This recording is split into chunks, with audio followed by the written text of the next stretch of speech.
ओम शांति।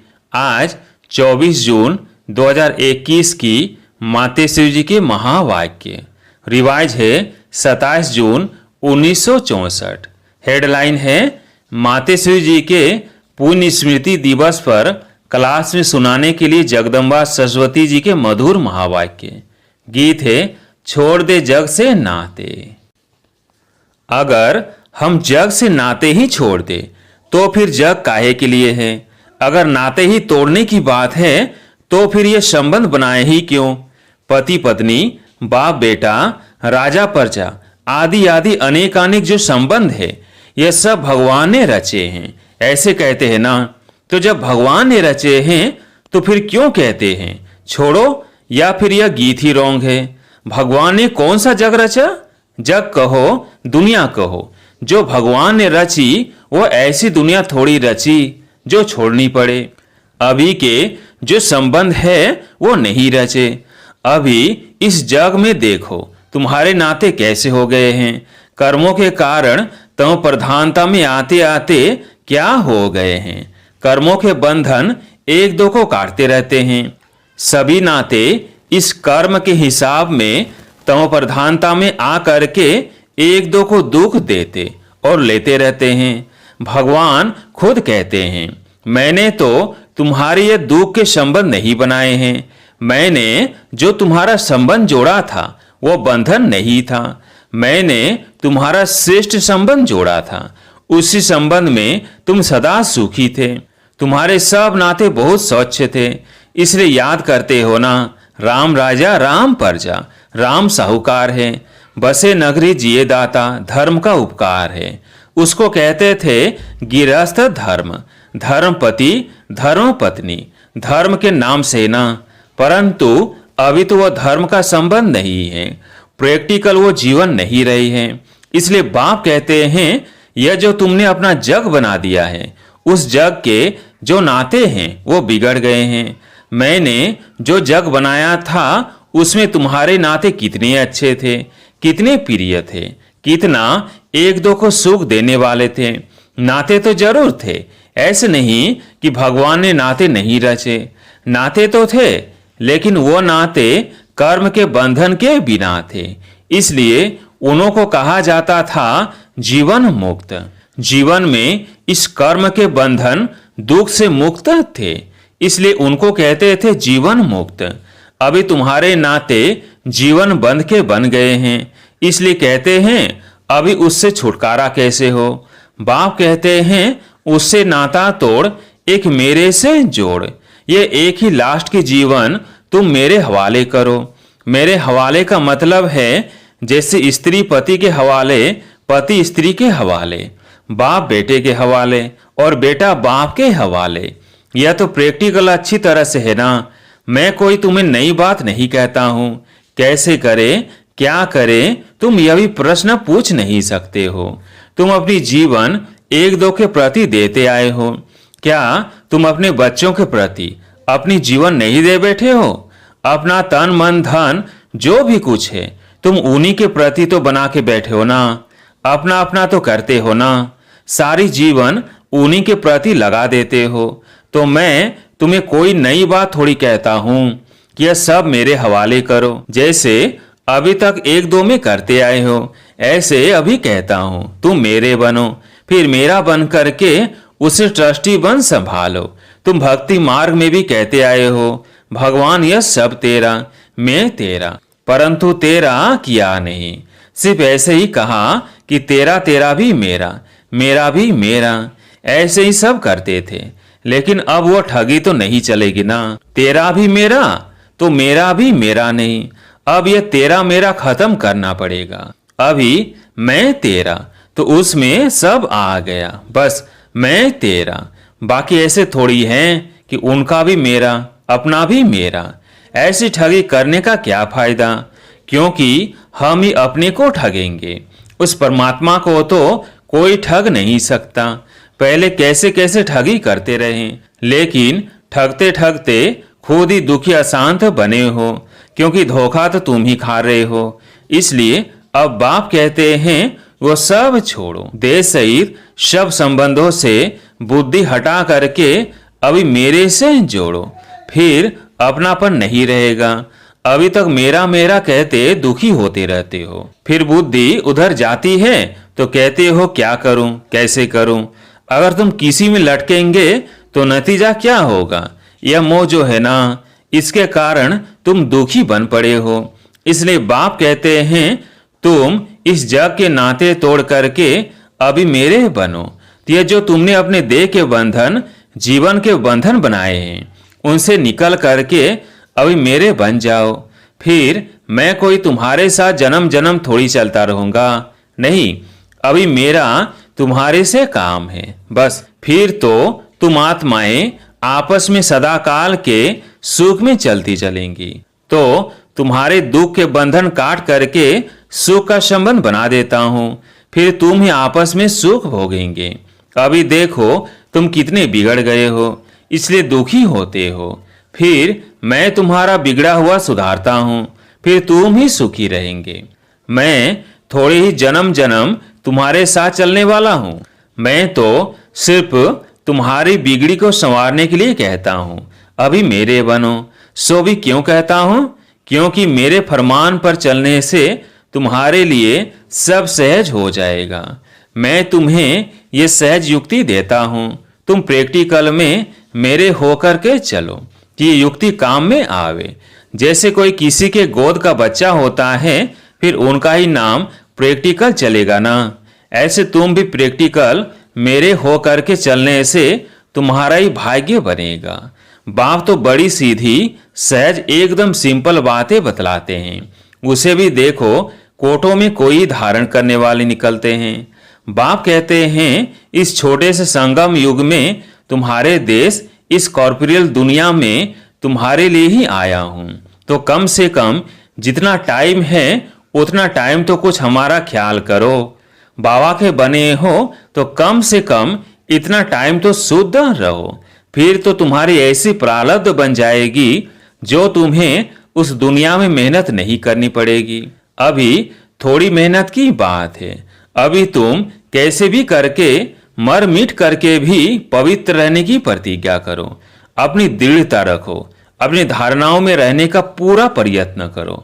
बाप तुम्हें साफ साफ बतलाते हैं तुम सिर्फ इतने थोड़े टाइम के लिए यह मेहनत करो। मैं तुम्हें और कोई मेहनत नहीं कराता हूं, तुम्हें जितना मिलता है उसकी भेंट में कोई मेहनत ही नहीं है। अभी घी के घड़े मत बनाओ, यह करूंगा वह करूंगा, दुनिया क्या कहेगी, वो क्या कहेंगे, अरे दुनिया क्या कहेगी, छोड़ दो इसे, अब यह दुनिया ही जाने वाली है। लेकिन उन विचारों को यह पता थोड़ी है, इसलिए बाप कहते हैं यह मत सोचो, अब तो मौत सामने खड़ा है। तुम इतना लंबा चौड़ा जो बनाकर बैठे हो यह सब वेस्टेज कर रहे हो। अभी बाप कहते हैं उस वेस्टेज को बचाओ। इस शरीर निर्वाह के लिए जितना चाहिए उतना भले करो, जितना तुम्हारा क्रिएशन के साथ हिसाब किताब है उतना करो। मैं कहाँ संभालूंगा, इसे तुमको ही संभालना है। जो जरूरी है वो तो तुमको फ्री करता हूँ, लेकिन अब ये जो एक्स्ट्रा रच रहे हो उसके लिए मना करता हूँ, क्योंकि अभी वो तो गिरना ही है। क्यों अपना फालतू समय गंवा रहे हो? इन फालतू के झंझटों से ही तुम दुखी हुए हो। उन झंझटों से तुम कैसे छूटो वही तो तुम्हें बतलाता हूँ। फिर भी बैठ करके अनेक बहाने लगाना यह कहाँ की रीति है। फिर बाप भी कहते हैं कि देख लेना, अब अगर मुझे सीधी अंगुली नहीं देते हो, हाथ नहीं देते हो, तो फिर मैं ऐसे नाक पकड़ के ले चलूंगा। नाक पकड़ेगा तो फिर दम घुटेगा, फिर दुख होगा, सजाएं खानी पड़ेगी ना। इसलिए कहते हैं अभी हाथ में हाथ देकर सीधा चलने का टाइम आ गया है। अगर सीधी तरह से नहीं चलेंगे तो फिर मेरे हाथ में तुम्हारा नाक भी तो आएगा, फिर देख लेना, फिर उस समय कुछ नहीं हो सकेगा, ना कुछ कर सकेंगे। इसलिए बाप कहते हैं बच्चे, अब तुम मेरे होकर के मेरे पास आ करके मेरी बातों को सुन करके अगर फिर भी कुछ नहीं किया तो उनके लिए बहुत कड़ी सजाएं हैं। इसलिए जिन विचारों को पता नहीं उसकी तो बात अलग है, बाकी जिन्हों को पता है, जो बैठ के सुन के फिर इन्हीं बातों में गफलत की, तो उनकी तो खैर नहीं। जैसे 10 गुना फायदा वैसे 10 गुना नुकसान होगा। तब कहते हैं अपने नुकसान को, घाटे को अच्छी तरह से समझो, अच्छी तरह से कुछ तो अपनी बुद्धि खोलो। अभी बाप से बुद्धि योग लगाएंगे तो ताकत मिलेगी। तो इन सभी बातों को समझो, भूलो मत। अभी ये जो समझ चल रहा है इसे पहचानो, जरा आंखें खोलो, बुद्धि खोलो और समय का पूरा फायदा लो, अपनी पूरी तकदीर जगाओ। कहते भी हैं जैसा संग वैसा रंग होता है, इसलिए जिसमें अभी यह धारणा पूरी नहीं होगी तो माया के संग का रंग लग जाएगा। तब तो कहते हैं hear no evil, see no evil, talk no evil. कई ऐसे इविल से हैं जो यहाँ भी कईयों को छोड़ते नहीं हैं, फिर एक दो के संगदोष में आ जाते हैं। तो कहते हैं ऐसे संगदोष से बचे रहो। ऐसे मत समझो कि संगदोष बाहर है, यहाँ नहीं है। नहीं, यहाँ भी वो घूमते रहते हैं, क्योंकि उनका राज्य है ना। इसलिए बाप कहते हैं अच्छी तरह से कवच पहन कर रहो।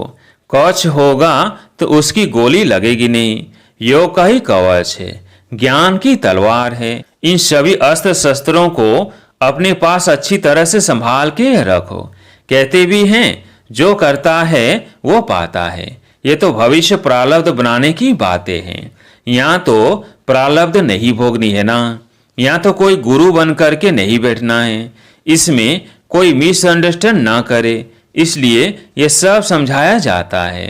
तो ये सब बातें ध्यान में रख करके अपने को सेफ रखना है। यहाँ कोई खर्चे आदि की बात नहीं होनी चाहिए। अब ये सब खर्चा दूसरों के कल्याण अर्थ ही यूज करना है। एक एक पाई भी सब इसी कार्य में लगाना है। अच्छा, अब फिर सुनते हैं दूसरी मुरली। हेडलाइन, चढ़ती कला में जाना है तो अपने जीवन की सारी जवाबदारी उनके हाथ में समर्पण कर दो। बहुत मनुष्य ऐसा प्रश्न पूछते हैं, इतना ज्ञान सुनते हुए भी हमारी अवस्था आगे क्यों नहीं बढ़ती, आगे बढ़ने में रुकावट क्यों? अब ये समझानी उन्हों के प्रति दी जाती है जिन्होंने इस मार्ग में चलने का कदम रखा है, परंतु जब तक अपनी जीवन मन वाणी कर्म सहित सरेंडर कर इनका नहीं हुआ, तब तक वो अत्यंत सुख महसूस हो नहीं सकता। यह एक ईश्वरीय लॉ है। जब उनका सहारा लिया है तो दिल से उसके आगे जीवन अर्पण कर देनी है, अर्थात पूरा वारिस बन बरसा लेना है। इस नशे में रहने से उस अवस्था में उल्लास भर जाता है और फिर ज्ञान की धारणा होने से औरों को आप समान बनाने की ताकत आएगी। बाकी ऐसे नहीं समझना कि मानसिक रूप से हम अर्पण हो चुके हैं। नहीं, यह तो अपने को ठगना है। जब बाबा प्रैक्टिकल में आया हुआ है तो बच्चा भी प्रैक्टिकल में बनो। फिर बाबा उनके जन्म पत्री को जान कैसे भी डायरेक्शन देकर चलावे। उसमें पहले घुटका आएगा, परंतु अंत में समझेंगे कि इसमें ही हमारी चढ़ती कला है। तो अपने जीवन की सारी जवाबदारी उनके हाथ में समर्पण करनी है। बाकी गुरु पिछाड़ी गुरु बन कोई उनकी गद्दी पर नहीं बैठना है। अब इन सभी बातों को बुद्धि में रखो, तब ये अवस्था ऊंची जा सकती है। अगर ऊंच नहीं चढ़ते हो तो जरूर अपनी ही दिल अथवा धारणा में कोई कालापन है। समझा? अच्छा, मीठे मीठे बच्चों को याद, प्यार और गुड मॉर्निंग। आज प्यारे मीठे बाबा का वरदान, अपने श्रेष्ठ स्वरूप व श्रेष्ठ नशे में स्थित रह अलौकिकता का अनुभव कराने वाले अंतर्मुखी भव। अपने श्रेष्ठ स्वरूप व श्रेष्ठ नशे में स्थित रह अलौकिकता का अनुभव कराने वाले अंतर्मुखी भव। जैसे सितारों के संगठन में विशेष सितारों की चमक दूर से ही न्यारी प्यारी लगती है, ऐसे आप सितारे साधारण आत्माओं के बीच में एक विशेष आत्मा दिखाई दो। साधारण रूप में होते असाधारण व अलौकिक स्थिति हो तो संगठन के बीच में अल्लाह लोग दिखाई पड़ेंगे। इसके लिए अंतर्मुखी बनकर फिर बाहर मुक्ता में आने का अभ्यास हो। सदैव अपने श्रेष्ठ स्वरूप व नशे में स्थित होकर नॉलेजफुल के साथ पावरफुल बनकर नॉलेज दो, तब अनेक आत्माओं को अनुभवी बना सकेंगे। स्लोगन: रावण की जायदाद साथ में रख ली तो दिल में दिलाराम ठहर नहीं सकता। रावण की जायदाद साथ में रख ली तो दिल में दिलाराम ठहर नहीं सकता। अच्छा, ओम शांति।